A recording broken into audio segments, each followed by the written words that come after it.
चलो बच्चों, देखो बच्चों, आज हम लोग केमिस्ट्री में पढ़ेंगे इलेक्ट्रोमेटिक प्रभाव, ठीक, इलेक्ट्रोमेरिक प्रभाव, ठीक है, इसको समझेंगे। इससे पहले हमने आपको प्रेरणिक प्रभाव पढ़ा दिया है, अनुनाद भी पढ़ा दिया कि नहीं, और उसके अलावा अति संयुग्मन भी पढ़ा दिया है। क्लियर?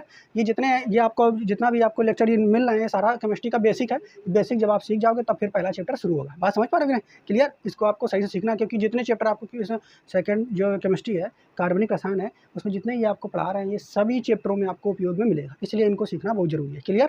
बात समझ पाए? तो इससे पहले देखो, हमने आपको पढ़ाया था प्रेरणिक प्रभाव। आपको याद होगा, प्रेरणिक प्रभाव से जुड़ा हुआ ही ये प्रभाव है, ठीक है। जिस तरीके का प्रेरणिक प्रभाव था, आपको याद है कुछ प्रेरणिक प्रभाव के बारे में?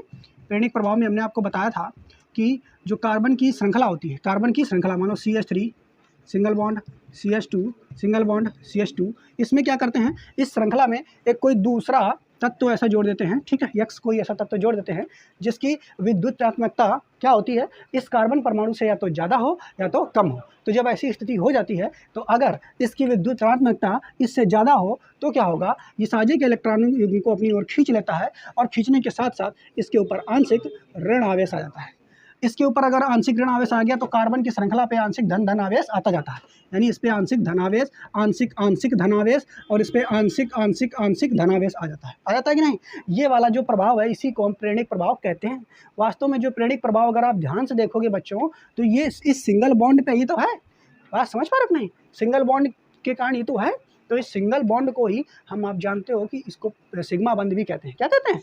सिग्मा बंध, सिंगल बॉन्ड को ही कहते हैं। तो इस प्रभाव को, प्रेरणिक प्रभाव को हम सिग्मा बंध के द्वारा यानी उत्पन्न प्रभाव भी तो कह सकते हैं, नहीं कह सकते हैं? किसके द्वारा उत्पन्न हो रहा है? सिग्मा बंध के द्वारा। बात समझ पा रहे हो नहीं? किसके द्वारा कहते हैं? सिग्मा बंध के द्वारा उत्पन्न हुआ।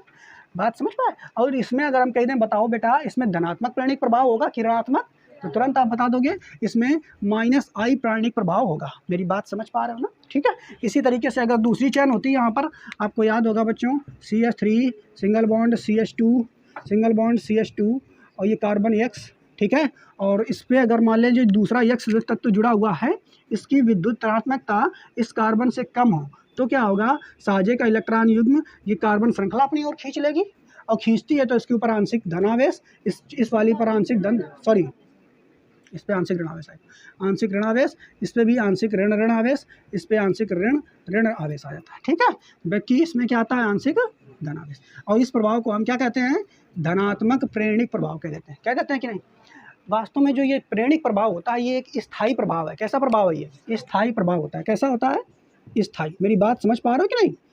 ये कैसा प्रभाव है बच्चों? स्थायी। स्थायी का मतलब जो हमेशा बना रहे, ठीक है, जो हमेशा बना रहे वो स्थायी। घर में तुम रहते हो हमेशा तो तुम स्थायी व्यक्ति हो, और रिश्तेदार तुम्हारे कुछ दिन के लिए आए, वो अस्थायी हैं। बात समझ पा रहे हो? आए फिर चले गए तो अस्थायी। तो ये जो प्रेरणिक प्रभाव होता है, ये स्थायी प्रभाव है। कैसा है? स्थायी। जबकि आज जो हम लोग प्रभाव पढ़ने जा रहे हैं, ये स्थायी प्रभाव नहीं है, ये अस्थायी प्रभाव है। कैसा है? ये कभी कभी प्रभाव देखने को मिलता है। कब देखने को मिलता है? ऐसा समझ लीजिए कि ये वाला प्रभाव तुम्हारे कारण, तुम घर में हमेशा रहते हो ना, स्थायी व्यक्ति हो, तो ये स्थायी प्रभाव प्रेरणिक प्रभाव, ठीक है। और तुम्हारे घर में रिश्तेदार जब कभी आते हैं तो एक उन्हें इफेक्ट उत्पन्न हो रहा है, उसे कहेंगे अस्थायी प्रभाव। कभी कभी आते हैं ना, तो उनके कारण जो प्रभाव पड़ रहा है घर पे, वो कौन प्रभाव है? अस्थायी प्रभाव। तो ये जब रिश्तेदार आते हैं उनके कारण उत्पन्न होगा प्रभाव, इसी प्रभाव को अस्थायी प्रभाव कह देंगे। अब कई दो रिश्तेदार आएंगे तो भैया कैसे उत्पन्न होगा, ये समझते हैं हम लोग। बात समझ पाते? जैसे घर में आपके जब रिश्तेदार आ जाते हैं ना, तो घर का कोनो अलग ही माहौल होता है कि नहीं? वही प्रभाव नहीं होता माहौल। वहाँ तुम ज़्यादा चिवलियाँ नहीं करोगे, शैतानी नहीं करोगे, एकदम ऐसा रहोगे, सब बालक बन करके पढ़ते हुए मिलोगे उनको, हैं, ताकि तुम्हारी वो बड़ाई करें आकर के। और जब वो चले जाएंगे तो वो एक प्रभाव पड़ा कि नहीं? वो अस्थायी प्रभाव। हमेशा आप वैसे नहीं पढ़ोगे ना, वैसे रहोगे, जैसे चले गए तुम अपने प्रभाव पे आ जाओगे, प्रेरणिक प्रभाव वाले पे, ठीक है। ना पढ़ोगे, ना बढ़िया सब रहोगे, लड़ाई करोगे छोटे भाई बहन से, तो वो वाला प्रभाव स्थायी प्रभाव है। समझ रहे हो कि नहीं? असली में तुम वैसे। तो ये स्थायी प्रभाव और अस्थायी प्रभाव, जब रिश्तेदार आ जाते हैं तब प्रभाव ये वाला होता है। तो इसको समझ लेते हैं हम लोग, ठीक। क्लियर? आप समझेंगे यहाँ पे बच्चों, देखो समझना ध्यान से आप लोग। तो मान लेते हैं, ये देखिए बच्चों, ये कार्बन है, ठीक। ये कार्बन परमाणु पर डबल बॉन्ड है, ठीक है, द्विबंध है यहाँ पर। और यहाँ पे इधर जुड़ा हुआ है CH3, इधर हाइड्रोजन, इधर भी, और कौन है इधर बच्चा? इधर भी हाइड्रोजन, इधर भी हाइड्रोजन, ठीक है। मेरी बात समझ पा रहे हो? क्लियर? इतनी बात समझ पाए? तो ये एक क्या है, कार्बनिक, ये क्या है बच्चों? ये कार्बनिक यौगिक है। क्या ये? कार्बनिक। अब कार्बनिक यौगिक है, वास्तव में ये बड़ा ठीक ठाक है, कोई दिक्कत नहीं है। अब वास्तव में हुआ क्या कि इसकी क्रिया, यानी इस पर अटैक करने के लिए एक अभिकर्मक आता है। कौन आता है? अभिकर्मक। आइए समझ लो, ये तुम हो और तुम्हारे घर में कौन आ रहा है? रिश्तेदार तुम्हारे ऊपर अटैक करने के लिए। अटैक करने का मतलब ये आएंगे तो तुम देखेंगे क्या कर रहे हो, तो तुम एकदम शांत हो जाओ कि नहीं। तो यहाँ से इसके ऊपर अटैक करने के लिए एक अभिकर्मक आता है। अब वो मान लो रिश्तेदार है, तो अभिकर्मक कौन है? HBr। कौन है वो? ऐसे कोई भी हो सकता है जो अभिकर्मक होगा वो होगा कैसा? वो ध्रुवित यौगिक होगा। कैसा होगा? ध्रुवित यौगिक ये होते हैं जिसके ऊपर धन आवेश और ऋण आवेश दोनों होता है। तो अगर इस पर देखोगे तो ये अगर ध्यान से देखोगे तो इस पर धन है, इस पर ऋण है, ठीक है। H पर धन और Br पर ऋण, ठीक है। तो ये कैसा यौगिक है? ध्रुवित। HI मिला सकते हो आप। क्लियर? बात समझ पा रहे हो कि नहीं? तो जैसे ही अब आएगा तुम्हारे घर में, ये रिश्तेदार हैं और तुम्हारे घर में आ रहे हैं, और जैसे आएंगे तो तुम क्या करोगे? अब नया प्रभाव दिखाओगे। क्या दिखाओगे? नया प्रभाव। अभी देखो यहाँ पर समझो, यहाँ पर ऐसे समझ सकते हो कि रिश्तेदार साहब जैसे ही आएंगे तो वैसे क्या करोगे? आप क्या करोगे? आपका गेट का, घर का गेट बंद था, आप तुरंत खोलोगे कि नहीं? तो वैसे समझ लीजिए कि ये आप है आपके घर का गेट, या ये है, ये ऊपर वाला देख रहे हो ना, ये गेट है। तो तुम क्या करोगे? इसको खोलना शुरू करोगे कि भाई साहब गेट खोल दो, रिश्तेदार अंदर प्रवेश करेंगे हैं, और उनको स्थान देंगे अब रहने के लिए, ठीक है। तो ये क्या होगा बेटा? जैसे ही आप देखोगे ये HBr जैसे आया, ये HBr है क्या? इसको कहेंगे आक्रमणकारी, ठीक है, यौगिक। क्या कहेंगे? आक्रमणकारी यौगिक। तो ये जब आक्रमणकारी यौगिक इस पर क्रिया करने आएगा तभी ये प्रभाव आपको देखने को मिलेगा। तो क्या ये रोज रोज आएगा? कहा जब कभी आएगा तब ये प्रभाव देखने को मिलेगा। तो इसीलिए ये प्रभाव अस्थायी है। कैसा है? अस्थायी। बात समझ पाए? स्थायी और अस्थायी तुम्हें अब डाउट नहीं रहेगा, ये स्थायी है, परमानेंट रहता है, और ये अस्थायी है। क्यों? क्योंकि ये कभी कभी आता है। जब ये आएगा तो ये प्रभाव देखने को मिलेगा, और नहीं आएगा तो नहीं देखने को मिलेगा। क्लियर? तो बेटा ये देखो आ रहा है रिश्तेदार साहब HBr, इनको आक्रमणकारी यौगिक कहेंगे। ये हमेशा ध्रुवित होते हैं। कैसे होते हैं? ये जो यौगिक रहेगा ये कैसा रहेगा? ध्रुवित रहेगा। कैसा रहेगा? ये ध्रुवित। अगर ध्रुवित यौगिक नहीं है तो भैया ये प्रभाव देखने को नहीं मिलेगा। साथ ही साथ इसी को आक्रमणकारी भी कहते हैं। क्या कहते हैं? आक्रमणकारी, ठीक। अब आक्रमणकारी क्या कहते हैं? अब रिश्तेदार साहब आएंगे तो तुमसे पूछेंगे भाई तैयारी चल रही लाला, ये बढ़िया चल रही है, चायकारी चल रही हो, तमाम बातें पूछेंगे हैं, पूछेंगे कि नहीं? और तुम्हें लगे गुस्सा, ठीक। आगे देखो, तो अब जैसे बेटा आएंगे तो अब इसमें क्या होगा? ये जो है भाई साहब ये क्या करेगा? जो मेन यौगिक आपको दिख रहा है ये इसकी दो स्थितियाँ होंगी। क्या होंगी? ये गेट खोलेगा। गेट खोलने का मतलब आप ये समझिए ये वाला बंद टूटेगा। कौन वाला बंद? ये वाला सिंगल वाला बंद, डबल है इसका, ये वाला बंद टूटेगा, ठीक है। और जब बंद टूटता है तो आपको मालूम है 2 इलेक्ट्रॉन आते हैं, 2 इलेक्ट्रॉन जाते हैं या आते हैं। बात समझ रहे हैं? तो अब इसमें देखो 2 स्थितियाँ हो सकती हैं, और वो 2 स्थितियाँ क्या होंगी आपको यहाँ समझना है बच्चों। देखो 2 कंडीशन यहाँ पर हो सकती है। देखो क्या होगा यहाँ पर समझेंगे। C, ठीक है, C और H, ध्यान से समझना, ठीक है, H, और इधर कौन है? CH3, और इधर सिंगल बॉन्ड लगा दिया, ठीक है, वही वाला। और दूसरा फिर इधर बनाते हैं C, single bond C, H और H, और इधर भी H, और इधर CH3। बच्चों ध्यान से देखिए आप, हैं। अब यहाँ पे हम मान लेते हैं ये बंद लगा देते हैं, बिल्कुल वैसा बना देते हैं। 2 स्थितियाँ यहाँ पर होंगी, 2 कंडीशन होंगी, ठीक है। तो पहली कंडीशन ये होगी कि क्या करेंगे, जो ये तुम्हारा गेट है ये वाला जो कि डबल बॉन्ड रूपी है, डबल बॉन्ड है, उसका एक गेट खोलेंगे तो ये वाला हम क्या करेंगे, इसके बंद को हटाएंगे। क्या हमारे बंद को हटाएंगे कि जब आप ये बंद को आप हटाओगे, यही समझ लो कि जब घर का गेट खोलोगे तभी तो रिश्तेदार आकर के घर में बैठेंगे आके कि नहीं। तो तुम क्या करोगे? ये वाला गेट खोलोगे। तो गेट खोलोगे तो गेट को ले किधर जाओगे? इधर को ले जाओगे कि इधर को ले जाओगे? दोनों तरफ ले जा सकते हो, इधर को भी इधर को भी। बात समझ पा रहे हैं? तो मान लो तुमने क्या किया, गेट खोला, तो गेट खोलोगे मतलब 2 इलेक्ट्रॉन है भाई, बंद हटाया मतलब 2 इलेक्ट्रॉन है। समझा रहे हैं आपको, ठीक है। 2 इलेक्ट्रॉन किधर ले जा सकते हो? इस कार्बन पे ले जा सकते हो कि नहीं, ठीक। या फिर इस कोड को खोलोगे और खोल करके इलेक्ट्रॉन को इधर ले जाओगे, नहीं ले जाओगे, या तो इस कार्बन पे ले जाओ या तो इस कार्बन पे ले जाओ, ठीक है। पहली स्थिति में हम इस कार्बन पे ले जा रहे हैं इलेक्ट्रॉनों को। किस पे ले जा रहे हैं? इस पे। तो 2 इलेक्ट्रॉनों को अगर 2 इलेक्ट्रॉनों को अगर ये कार्बन का दे दियो तो बच्चा एक ऊपर ऋण आवेश आ जाए कि ना? बताओ, आ जाए कि ना? और एक ऊपर कौन आवेश आ जाए? धन, एक ऊपर धन आवेश आ जाइए। बात समझ पा रहे हो कि नहीं सब लोग? और अगर तुम गेट उधर का ना खोल के इधर को खोलियो, मतलब 2 इलेक्ट्रॉन एक आधी नहीं आके, तो अगर 2 इलेक्ट्रॉन एक आधी नहीं आके तो ये वाले कार्बन पर ऋणावेश आगा और ये वाले कार्बन पर कण आगा। क्लियर? बात समझ पाए? ठीक। अब यानी 2 स्थितियाँ होगी, ये वाली भी होगी, ये वाली भी होगी। अब दिक्कत ये है कि हम या वाली स्थिति अपनावन कि या वाली स्थिति अपनावन। बात समझ पा रहे हो कि नहीं? मतलब हम अगर या वाली अपना लियो चाहे या वाली अपनाओ। अब ये लोग आ रहे हैं ना HBr, जैसे HBr आएगा यहाँ पर मान लो एमा अगर आओ, ध्यान समझना, अगर HBr आओ तो तुम्हें पता है कि HBr जो होता है वो ध्रुवित यौगिक है। कैसा है ये? ध्रुवित यौगिक, यानी इस पे धन आवेश है, इस पे ऋण आवेश है। तो अगर ध्रुवित है तो इसको अगर बच्चा 20 से इसका बंध तोड़ोगे तो H जो है, H कहाँ पर जाके बैठने की कोशिश करेगा? माइनस के पास, और बी आर कहाँ बैठने की कोशिश करेगा। सही बात है कि नहीं।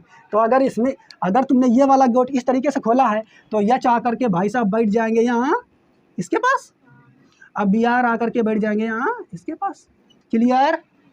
अब अगर तुमने ये वाली स्थिति अपनाई है, इसे गेट खोला है, तो एन पर यह चाह करके बैठ जाएगा और बी आर आकर के यहाँ पे बैठ जाएगा। मेरी बात समझ पा रहे हो ना बच्चों, समझ में आ रहा है कि नहीं। ठीक है, तो ये दोनों स्थितियाँ संभव है, लेकिन अब होगा कौन, स्थिति तो एक ही होगी कि नहीं। नहीं बात समझ पाए, स्थिति तो एक ही होगी, इन दोनों में से दो स्थिति संभावनाएं दो थी, लेकिन काम तो एक क्या करोगे, दो काम इकट्ठे थोड़ा कर दोगे, एक ही काम होगा। तो कौन सा ज़्यादा उपयुक्त रहेगा, ये वाला ज़्यादा उपयुक्त रहेगा कि ये वाला उपयुक्त रहेगा ज़्यादा। ठीक है, हमें ये देखना है। तो बेटा उपयुक्त वो रहेगा जो ज़्यादा स्थायी हो, भाई जिस पे ज़्यादा इफेक्ट पड़े वो ज़्यादा बढ़िया, वो काम ज़्यादा सही है। जैसे रिश्तेदार साहब आए, तुमने उनका गेट खोला, गेट खोलने के बाद उनका आदर सम्मान किया, आइए बैठिए पानी पिलाते हैं आपको, नाश्ता कराते हैं, ये ज़्यादा उपयुक्त है। और वही दूसरा ये भी तो हो सकता है, गेट खोलो तो कहाँ से आए, पानी वानी कुछ ना दो, तो ये तो काम कर सकते हो। लेकिन सही वाला कौन है, पहला वाला ना, ज़्यादा स्थायी कौन होगा, पहला वाला। तो अगर इनमें तुम्हें देखना है कि कौन वाला ज़्यादा स्थायी रहेगा, बात समझ पा रहे हो ना, इन दोनों में ज़्यादा स्थायी कौन है, तो इसको जानना पड़ेगा। जो स्थायी रहेगा बस वही काम वही बनाना है तुम्हें। ठीक है, तो इन दोनों में देख लेते हैं स्थायी कौन है। यहाँ पे ध्यान से समझोगे बच्चों, तो स्थायी मेन रूप से इसमें कौन होता है ये हम यहाँ पे देखेंगे। वास्तव में स्थायी ये होता है, ठीक, और ये वाला नहीं, ये अस्थायी है।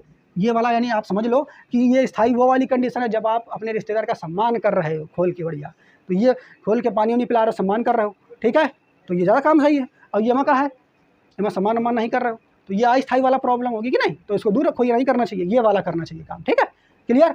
तो अब हमारा देखो बेटा कैसे करेंगे, इसमें किस तरीके से, कह ये स्थायी का है इसको पहले बताओ। तो अब इसमें केमिस्ट्री पे आते हैं, इसको समझते हैं। तो बच्चों आप लोगों को पढ़ाया था CH3 जो है, ठीक है, ये क्या करेगा वास्तव में, इसको मूलक के रूप में हमने आपको पढ़ाया था कि नहीं, वहाँ पढ़ाया था जब हम आपको क्या पढ़ा रहे थे बच्चों, CH3 मूलक वाला पढ़ा रहे थे जब प्रेरणिक प्रभाव पढ़ाया था, तो CH3 मूलक के रूप में है मान लो, ठीक है। तो अगर बेटा ये CH3 है तो ये क्या करेगा, ये अपना ऋण आवेश इसको देगा, ऋण आवेश देने की कोशिश को करेगा, और जब ये इसको ऋण आवेश देने की कोशिश करेगा तो इसका धन आवेश कैसा होगा, कमजोर होगा। धन आवेश कैसा होगा, धन आवेश घटेगा। और कोई भी जो तत्व होता है या यौगिक या परमाणु, वो हमेशा यही चाहता है कि हमारा आवेश घट जाए। अगर आवेश घट जाएगा तो वो स्थायी हो जाएगा। कैसा हो जाएगा, तो ये क्या करेगा, इसको अपना ऋण आवेश देगा, जिससे ये धन आवेश कमजोर होगा, और कमजोर होने से आवेश घट रहा है, आवेश घटने के कारण ये स्थायी होगा। जबकि इसमें चिंतन करो तो इसमें भी CH3 है, इसमें ये जब अपना ऋण आवेश को देगा तो पहले ऋण आवेश हटाए करो, और ऋण आवेश दे तो आवेश बढ़ेगा नहीं, और जब आवेश बढ़ेगा तो ये भैया स्थायी नहीं रह पाएगा, अस्थायी हो जाएगा। कैसा हो जाएगा, यानी हर यौगिक जिनके ऊपर आवेश होता है वो यही चाहते हैं कि हमारा आवेश खत्म हो जाए। तो ये तो आवेश बढ़ा रहा हो और यो आवेश घटा रहा हो, तो यो स्थायी होता है और यो अस्थायी होता है। बात समझ पाए, क्लियर। तो मेन रूप से रिएक्शन कौन होगी, ये वाली, कौन वाली, ये वाली। बात समझ पाए, ठीक है। इसी को हम कह देते हैं, क्या कह देते हैं, इलेक्ट्रोमेरिक प्रभाव। क्या कह देते हैं, इलेक्ट्रोमेरिक प्रभाव। इलेक्ट्रोमेरिक प्रभाव केवल और केवल तभी होगा जब आक्रमणकारी अभिकर्मक आएगा। कौन आएगा, आक्रमणकारी अभिकर्मक जब आएगा तभी इलेक्ट्रोमेरिक प्रभाव देखने को मिलेगा। क्या देखने को मिलेगा, बात समझ पाए, ठीक है। अब एक तरीके से अगर देखा जाए तो ये रिएक्शन है, तो एक तरीके से ये तुम्हारा यौगिक रहा है और एक यौगिक रहा है, दोनों मिल करके एक उत्पाद बना देने, तो रिएक्शन नहीं रही। लेकिन यहाँ पे ये जो दूसरा यौगिक आ रहा है इसी को क्या कहेंगे, आक्रमणकारी यौगिक, या फिर आक्रमणकारी कह देंगे जो भी, ठीक है। और ये कैसा होना चाहिए, ध्रुवित। कैसा होना चाहिए, एक के अलावा और कोनो अगर आएगा जो ध्रुवित नहीं है तो ये तुम्हें इलेक्ट्रोमेरिक प्रभाव देखने को नहीं मिलेगा, देखने को मिलेगा नहीं। तो इसकी असली रिएक्शन जो है, हमने यहाँ पर इसको बना देते हैं बच्चों, एक इसको मिटाते हैं, ये वाला, ये तो समझ में आएगा, ये तो बताएंगे, इसको मिटा देते हैं, ठीक। अब एक चीज़ और देखो इधर ध्यान से बच्चों, जो इलेक्ट्रोमेरिक प्रभाव है ये वास्तव में किस पे अटैक करके बन रहा है, डबल बॉन्ड को हटाया है कि नहीं, डबल बॉन्ड से सिंगल बॉन्ड बना है कि नहीं। तो इलेक्ट्रोमेट्रिक प्रभाव जो है, इलेक्ट्रोमेरिक जो प्रभाव है बच्चों, ये पाई बंध के द्वारा बनता है। किसके द्वारा बनता है, पाई बंध के द्वारा बनता है बच्चों। बात समझ पा रहे कि नहीं, ठीक है, किसके द्वारा बनता है, पाई बंध के द्वारा। आई बात समझ में, ठीक, क्लियर। और जबकि वो वाला जो बंध था, तो वो जो प्रभाव था प्रेरणिक प्रभाव, वो सिग्मा बंध के द्वारा बन रहा था। बात समझ पाए, ठीक, क्लियर है। अब अगर इसका डायरेक्ट हम यहाँ पे देखो क्या किए बेटा, ये वाला अटैक करने आया था। अगर रिएक्शन के रूप में आपको समझाएं, तो अगर रिएक्शन के रूप में समझाओगे तो ये आपको कैसे लिख देगा, HBr, ठीक। ये आक्रमणकारी अभिकर्मक है और क्रिया करके उत्पाद क्या बनेगा, ये वाला बनेगा कि नहीं, वो तो बनेगा नहीं। तो ये बनेगा, इसको अपना तुम एक जगह कहीं लिख लेना, या तो हम ये तो समझाने के लिए बता दिया, अगर इसको लिखोगे ना इसे अलग लिख देते हैं हम, ताकि आपको एकदम स्पेशल समझ में आ जाए। तो लिखेंगे इधर देखो C double bond CH H और H और इधर CH3। आक्रमणकारी अभिकर्मक कौन है, HBr। और जब ये क्रिया हुई तो उसके बाद क्या क्या बना, देखो C सिंगल बॉन्ड C और इधर H, एक H इधर लिख देते हैं, ठीक है, और इधर CH3 और एक इधर H, ऐसे तो है क्लियर। हमने क्या कर दिया, ये वाला जो H इधर था उसको इधर कर दिया, सीधा कर दिया, ठीक। अब इसका एक संयोजकता खाली रह गई, ये वाली ये देखो जब आता है तो हमने आपको बता दिया ये धनावेशित हो गई थी। कैसी हो गई थी, देखो धनावेशित कैसे हो गई, समझा दिया है ना आपको। तो धनावेशित तो इसमें कौन जुड़ा गया आके, ऋणावेश, यानी ऋणावेश Br जुड़ेगा, ठीक है। तो यहाँ पे कौन जुड़ेगा, Br, और यहाँ कौन जुड़ेगा, H। तो ये तुम्हारा उत्पाद बन जाएगा। बात समझ पा रहे हो कि नहीं, क्या बन जाएगा, ठीक, बात समझ में आया बच्चों। तो ये मेन रूप से जो इस तरीके से कार्य करता है, उसके बाद इसी के रिएक्शन को के रूप में हमने यहाँ पे दिखा दिया है, ठीक क्लियर।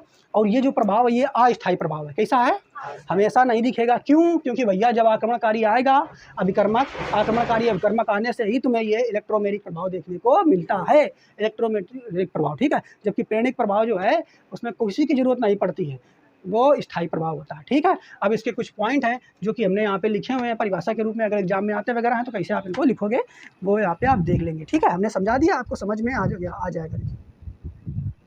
तो देखो बच्चों क्या इसमें लिखा हुआ है, समझिए।